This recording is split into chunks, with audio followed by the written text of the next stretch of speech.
கர்த்தருடைய பிள்ளைகளே, நம்மளுடைய பரிசுத்தவான்கள் அநேகர் என்ன செஞ்சிருக்காங்க அப்படின்னா, தேவனுக்காக உண்மையும் பக்தியும் வைராக்கியமுமாக வாழ்ந்த பரிசுத்தவான்களுடைய வாழ்க்கையிலே பயப்படுகிற காரியங்கள் வந்தது.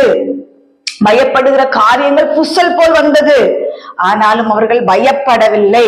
கர்த்தருடைய பிள்ளைகளே, ஆபத்து வரும், ஆபத்து சூறாவளி போல் வரும், சூறாவளி போல் வரும், சுனாமி போல் வரும், பயங்கரமான பிரச்சனைகள் நம்மளால இனி எந்திரிக்க முடியாது, அவ்வளவுதான், நம்ம வாழ்க்கை முடிஞ்சுது, நம்ம மடிய போகிறோம் அப்படிங்கிற சூழ்நிலை வரும். அந்த நாட்கள்ல இயேசுவின் சீஷர்கள் போட்ல போயிட்டு இருந்தாங்க.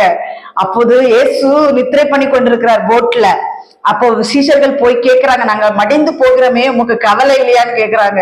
இயேசு கேட்கிறார், அற்ப விசுவாசிகளே, நான் உங்களோட தானே இருக்கிறேன், ஏன் பயப்படுற அப்படின்னு சொல்லி ஆண்டவர் கேட்கிறார். பயப்படக்கூடிய சூழ்நிலைகள் வரும் பிள்ளைகளே.